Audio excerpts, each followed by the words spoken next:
Hi, this is Matt Lawton, and this is the Astrological Winds channel. And we're taking a look at the week ahead, the astrological weather for the week ahead, for the week of February 23rd through March 1st, Sunday to Sunday, kind of. And the main thing, really, to talk about today is actually today's new moon in Pisces at 5 degrees.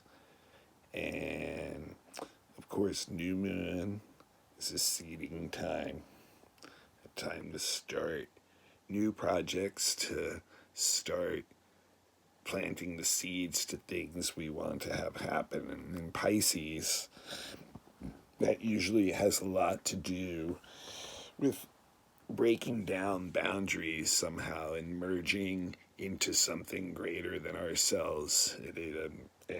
It can come through something that appeals through to our ideals, through other people, through situations, things that inspire us.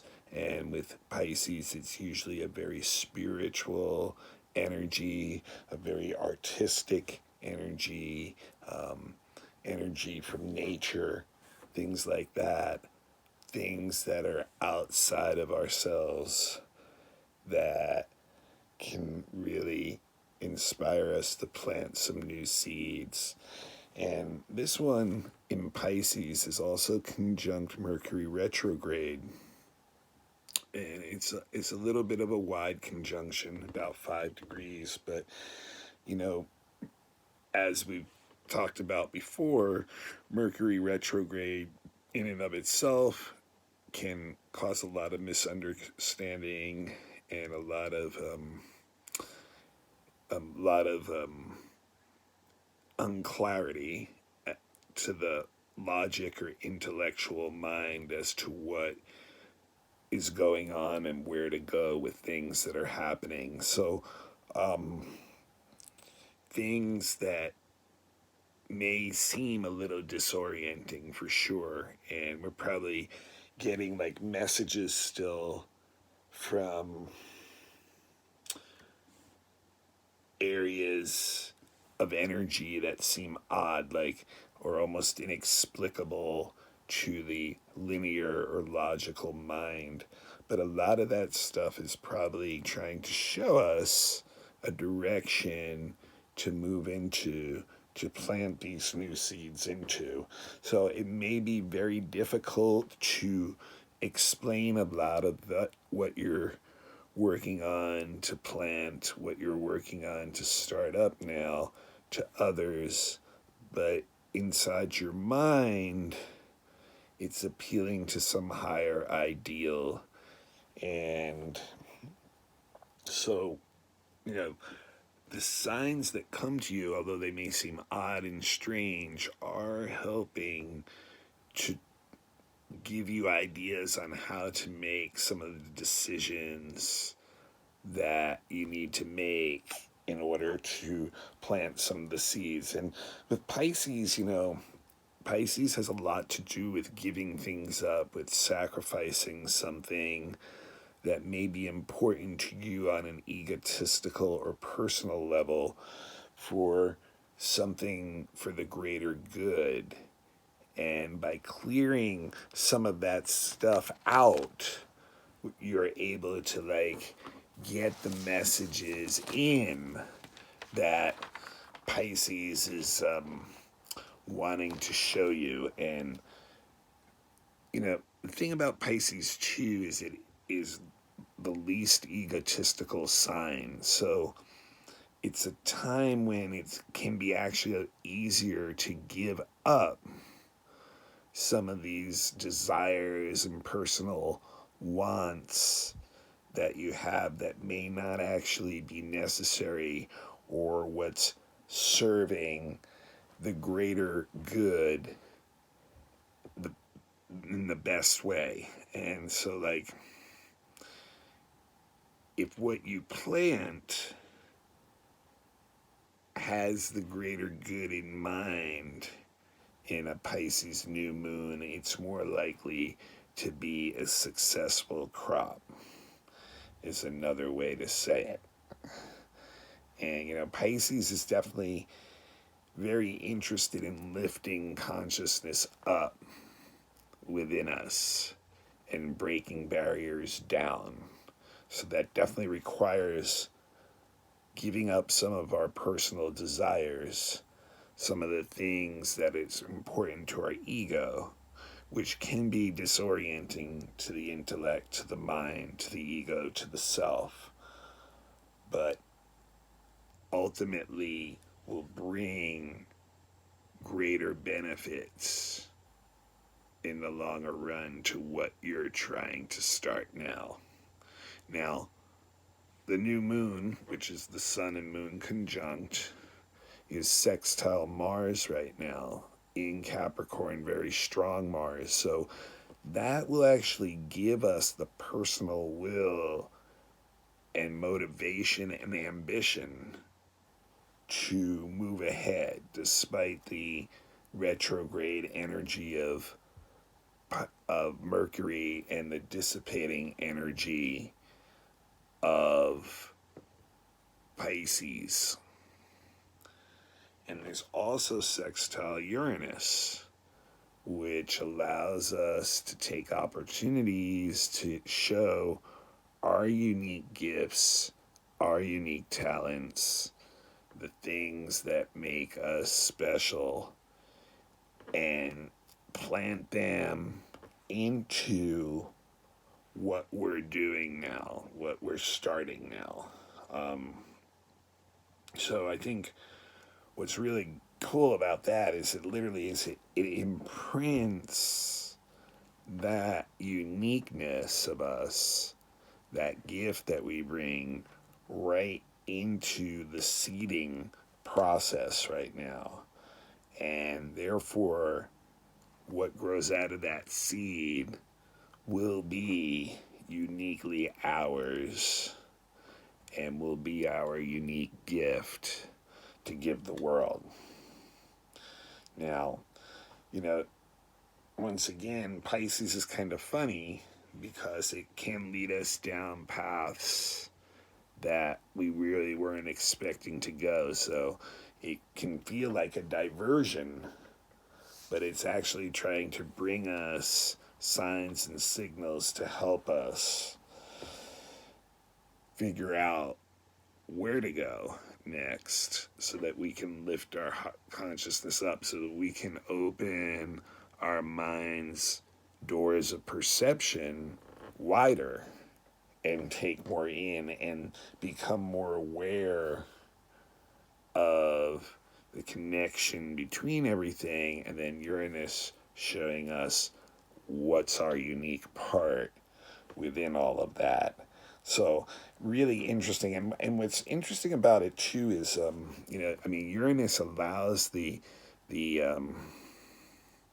independent part of us to still shine, even in a situation where what we're doing is hopefully benefiting not just us, but way beyond us.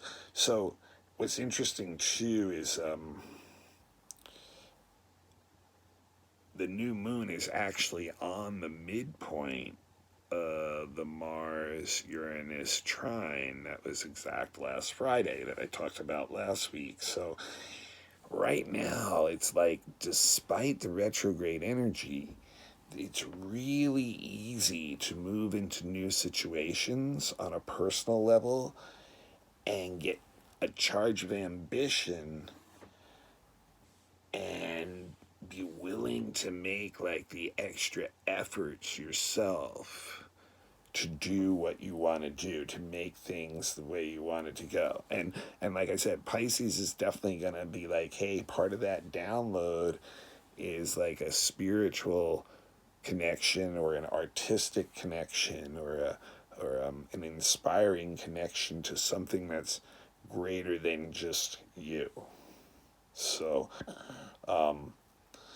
the Mercury retrograde will definitely make it seem confusing at times to the ego, but just kind of letting that go and letting it take you on the path that it wants to take you the signals will be there for you to verify whether the seeds that you're planting now are the ones that you should really be considering that you need to show the world. So, pretty big new moon, and a powerful one. And despite the Pisces and Mercury retrograde, there is a lot of personal drive and ambition and energy to get new things going.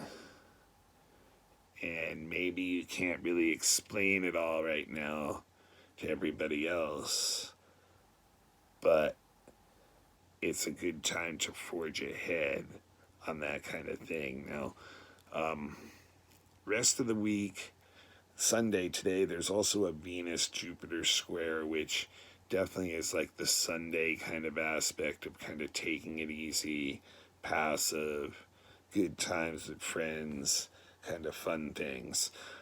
The other big thing going on this week really is the Sun and Mercury's inferior conjunction to the Sun, which is the midpoint basically of the Mercury retrograde period, where from my years of watching Mercury retrograde, I just feel like it's the time where we become the most internalized during the Mercury retrograde period and really mull over internally what's going on and all of what the meaning of a lot of the things that are going on Mercury retrograde as it rehashes the last several weeks before that of time when Mercury was going direct and other things were coming up. So I think it really is a time where the communication part of Mercury retrograde really hits a low point, in the sense of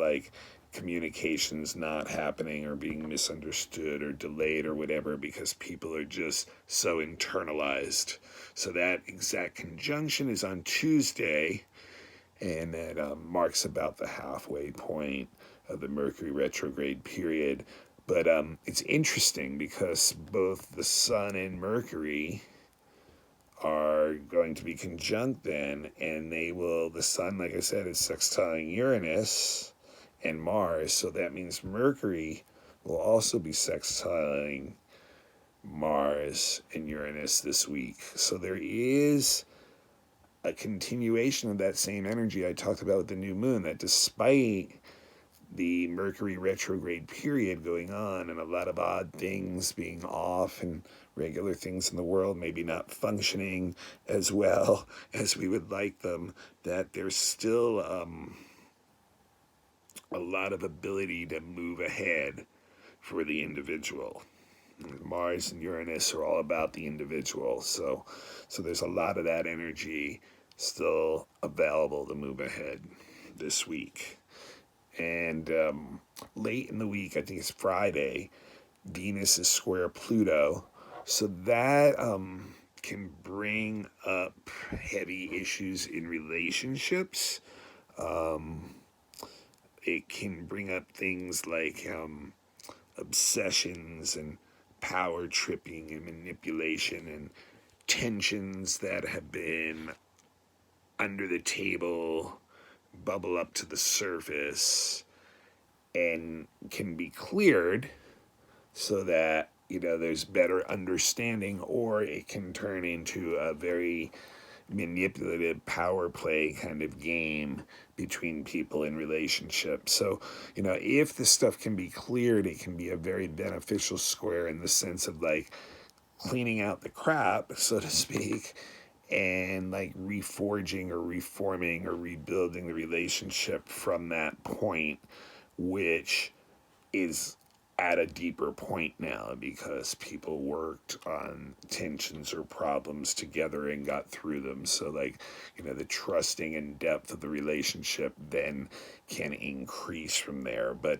unfortunately, the negative side of this, and for those who are less conscious or less willing to work on the receptive part of relationships, is that you can get into knock down, drag out, manipulative, power tripping kind of stuff with people that you're in a deep relationship with. So try to avoid that for sure and work towards, like, oh, yeah, these are some problems we need to deal with. And if we deal with this, it will help this relationship reach a deeper level. Once again, probably won't be the easiest thing to do with Mercury retrograde in Pisces, because that's just not a very communicative or good, clear understanding time of energy. All right, until the next Astrological Winds channel episode, that is this week's weather. I will try to get some other episodes in that aren't just specifically about the weather, but other things that are going on in deeper levels and stuff as soon as I find some more time to do so. Always available for all kinds of readings. Matt, MATTHUE823 @gmail.com. And please spread this channel about. Please sign up for it on YouTube. And until next time, happy sailing on the seas of Pisces. Plant your seeds now. Be inspired now.